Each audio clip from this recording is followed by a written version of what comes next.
अमन एक अमीर और दबंग परिवार का लड़का था। राह चलते सरेआम वह लड़कियों को छेड़ता और विरोध करने पर उनके साथ बदतमीजी से पेश आता था। दबंग परिवार का होने के कारण मोहल्ले के लोग बीच बचाव करने या उसका विरोध करने से डरते थे। इससे दिन प्रतिदिन उसका अहंकार बढ़ता ही जा रहा था। इसी मोहल्ले में सीमा नाम की एक लड़की रहती थी। वह कॉलेज में पढ़ती थी और साथ में कुछ परिवार के बच्चों को ट्यूशन भी देती थी। वह रोज सुबह कॉलेज के लिए निकलती और दोपहर बाद घर लौटती थी। मोहल्ले में एक तरफ जहां सीमा की सुंदरता के चर्चे होते थे, वहीं उसकी सादगी और बुद्धिमत्ता की तारीफ करते हुए लोग नहीं थकते थे। अपने स्वभाव के मुताबिक अमन पहले तो कई दिनों तक सीमा का पीछा करता रहा और उसे छेड़ता रहा, परंतु जब सीमा ने कोई प्रत्युत्तर नहीं दिया तो गुस्से में उसने एक दिन कॉलेज से लौटते हुए सीमा का हाथ पकड़ लिया।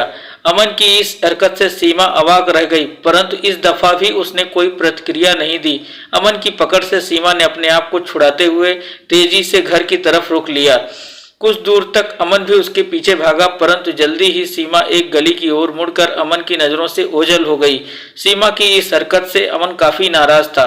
उसने मन ही मन में ठाना कि सीमा को सबक सिखाना है।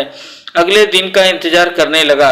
अगले दिन अमन सुबह गली के नुक्कड़ पर सीमा के कॉलेज जाने का इंतजार करने लगा, परंतु काफी समय बीत जाने के बावजूद सीमा नहीं आई। अमन उधेड़-बुन में ही था कि अचानक उसे सीमा सामने से आती हुई दिखी।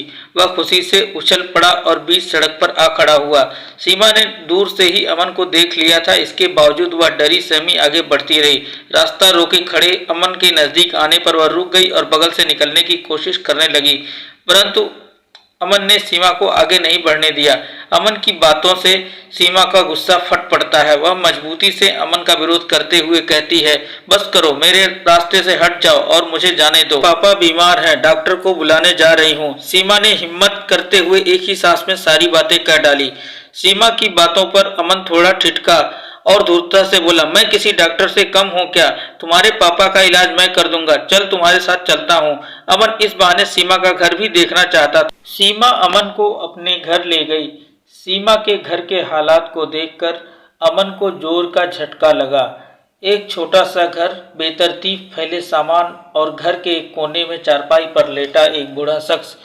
कुछ देर के लिए वहां खामोशी छा गई। खामोशी को सीमा ने तोड़ा। यही है मेरा घर, चारपाई पर मेरे पापा लेटे हैं।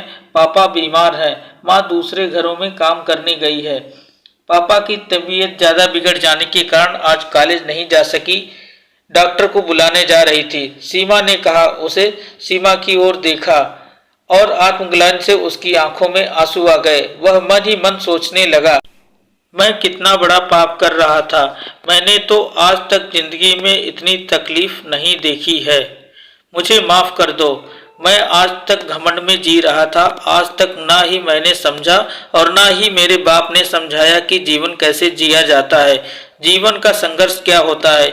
इतनी गरीबी में आप कॉलेज में पढ़ रही हो और सब कुछ होते हुए भी मैं कॉलेज में जाकर आवारागर्दी कर रहा हूँ।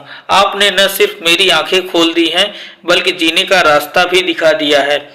आप यहीं रुको, मैं डॉक्टर को बुलाकर लाता हूँ। सीमा कुछ कह पाती कि इससे पहले अमन यह कहते हुए अपने दोनों टपोरी दोस्तों के साथ वहां से निकल पड़ता है।